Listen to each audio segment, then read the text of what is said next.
রোগীরা ভালো করে দেখেও না, যেহেতু তার শিলাপদ্দারের হচ্ছে রোগী, তাহলে তার তো দেখা উচিত ছিল যে কি হচ্ছে কি না হচ্ছে। ইচ্ছা করে সাইড কেটেছে, ওরা ইচ্ছা করে পেটে প্রেশার দিয়েছে, দুইজনে মিলে এরকম করে, ও সহ্য করতে পারতেছে না, ও কান্না করতেছে।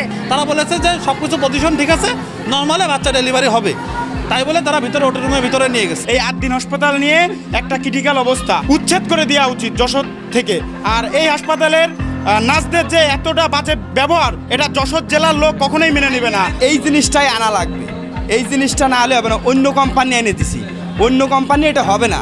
আনাসে কানাসে গলিতে খুঁজে বেড়াইছি, পাইনি, ভাই পাচ্ছি না, কি করবো। এই আপনি এখান থেকে যান, আপনার সাথে কথা ভালো লাগছে না। একে কোনো নার্সের কিংবা ডাক্তারের কোনো কথা, আসলে এই রোগীর ব্যথা কিন্তু উঠছে, কখন ওনারা ঠিকভাবে বলতে পারতেছে না। আমাদের হাসপাতালে আসছে আর একটু আমার কথা বলতে লিগালটা বলুন। কোম্পানি আপনাকে কি কোম্পানির কথা বলছে বলেন তো? আপনি একটু সামনে আসেন, আপনি বলেন কি কোম্পানির কথা বলছে আপনাকে তারা?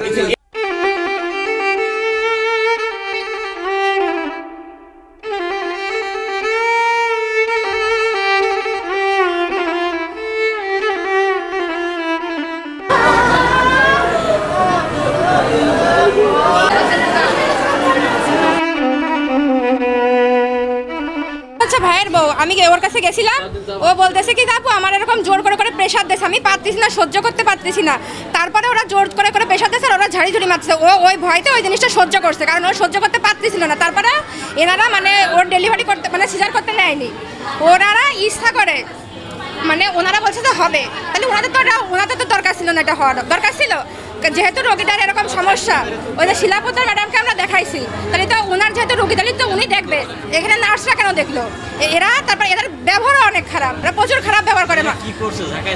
ঝাঁকাইছে মানে ওরা ইচ্ছা করে সাইড কেটেছে, ওরা ইচ্ছা করে পেটে প্রেশার দিয়েছে, দুইজনে মিলে এরকম করে, ও সহ্য করতে পারতেছে না, ও কান্না করতেছে। তারপরে ওরা সিজার করবে না, ওরা বলতে ওরা ঝাড়ি ঝুড়ি মারতেছে, ও তো ভয়তে বা চুপ হয়ে গেছে, তো বলছে আপনাদের মেয়ে নাকি অনেক সহ্য ক্ষমতা, কিন্তু ওরা তো ঝাড়ি মারতেছে, ও তো ভয় পাইছে। 8 দিন হসপিটালে, এদের ব্যবহারও খারাপ, এরা রোগীরা ভালো করে দেখেও না, যেহেতু তার শিলাপদ্দারের হচ্ছে রোগী, তাহলে তার তো দেখা উচিত ছিল যে কি হচ্ছে কি না হচ্ছে। তারপরে সে তারা জানায়নি আর সে যায়ওনি, তাহলে নার্সরা তো এগুলো পারবে না, তাহলে তারা এগুলো কেন করলো? যশোর জেলায় প্রতিনিয়ত শোনা যায় এই 8 দিন হাসপাতাল নিয়ে একটা ক্রিটিক্যাল অবস্থা। এই বাচ্চাটা সুস্থ ছিল, এরা আমাদের কাছে কোনো পারমিশন না নিয়ে এমনটা করছে। উচ্ছেদ করে দেওয়া উচিত যশোর থেকে। আর এই হাসপাতালের নার্সদের যে এতটা বাজে ব্যবহার, এটা যশোর জেলার লোক কখনোই মেনে নেবে না। ভুল ট্রিটমেন্টের জন্য এই বাচ্চাটা মারা গেছে, যদি আজকে ভালো ট্রিটমেন্ট দিত তাহলে আজকে এই বাচ্চাটা বেঁচে যেত। এই জিনিসটাই আনা লাগবে, এই জিনিসটা না হলে হবে না। অন্য কোম্পানি এনে দিছি, অন্য কোম্পানি এটা হবে না। কেন হবে না? তাহলে আপনাদের কাছে আছে, আপনারা দিয়ে দেন, সেটা কয় টাকা লাগবে আপনার, সেটা দেওয়া হবে। আইনে দিছি বলছে কি এই কোম্পানি লাগবে, তা আমি বললাম কি এই কোম্পানি লাগবে, এটা ছাড়া হবে না, কোনো যুক্তির কথা। সারা যশোর রিক্সা নিয়ে, মোটরসাইকেল নিয়ে 8-10 জন লোক আনাসে কানাসে গলিতে খুঁজে বেড়াইছি, পাইনি, ভাই পাচ্ছি না, কি করবো। এই আপনি এখান থেকে যান, আপনার সাথে কথা ভালো লাগছে না। একে কোনো নার্সের কিংবা ডাক্তারের কোনো কথা, আসলে এই রোগীর ব্যথা কিন্তু উঠছে, কখন ওনারা ঠিকভাবে বলতে পারতেছে না। আমাদের হাসপাতালে আসছে আর একটু আমার কথা বলতে লিগালটা বলুন। শোনেন, এখানে আমি কিছু হাইড করতে আসি নাই, হ্যাঁ, এটা কোনো হাইড করতে আসি নাই।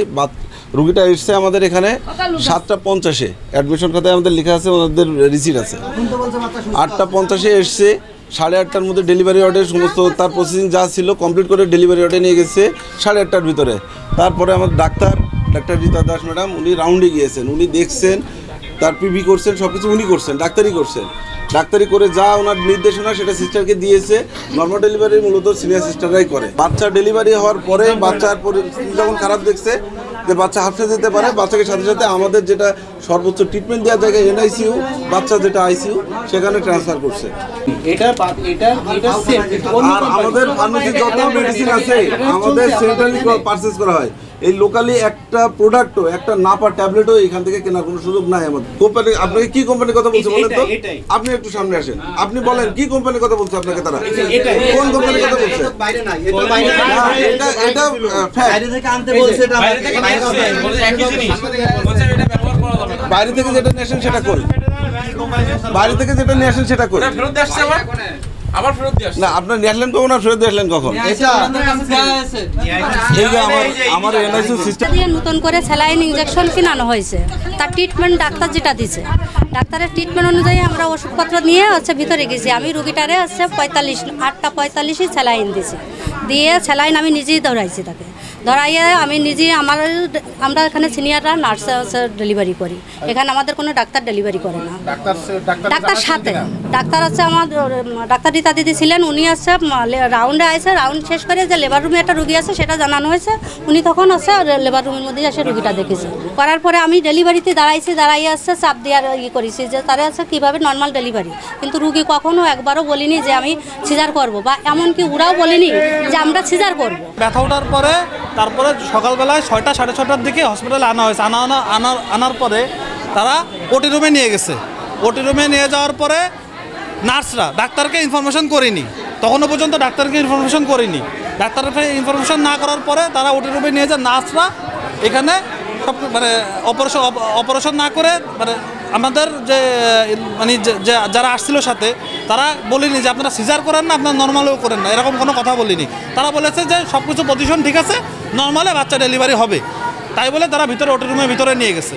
নিয়ে যাওয়ার পরে ওটি রুমের ভিতরে যখন নিয়ে যাওয়ার পরে তারা ডাক্তারের ইনফরমেশন করেনি, নার্সরাই চেষ্টা করছে হওয়ানোর জন্য। পরে যখন হয়নি, না হওয়ার পরে তারা তখন বাজে 8:45, তখনও তারা ডাক্তারের ইনফরমেশন করি অলরেডি সাইড কেটে দিয়ে মাথা বেরোয় গেছে, বাচ্চার মাথা বেরোয় গেছে। তারা যত মানে প্রেশার ক্রিয়েট করছে ওই আমার ভাবির উপরে, প্রেশার ক্রিয়েট করে তাও কাজ হয়নি। না হওয়ার পরে তারপরে যে যখন দেখছে যে এক পর্যায়ে হাফসায় গেছে, তখন সাইড কেটে দিয়ে মাথা বের করে ফেলছে। মাথা বের করে ফেলে তারপরে উঠে চাপাচাপি করছে। চাপাচাপি করার পরে এক পর্যায়ে যখন সাইড কেটে দিয়েছে, তখন তো মা অলরেডি মনে করেন আপনার হয়ে গেছে, মানে তার আর কোনো প্রেশার ছিল না, তার প্রেশার ক্রিয়েট করতে পারিনি। তখন তারা নিজেরাই চাপাচাপি করছে উপরে উঠে।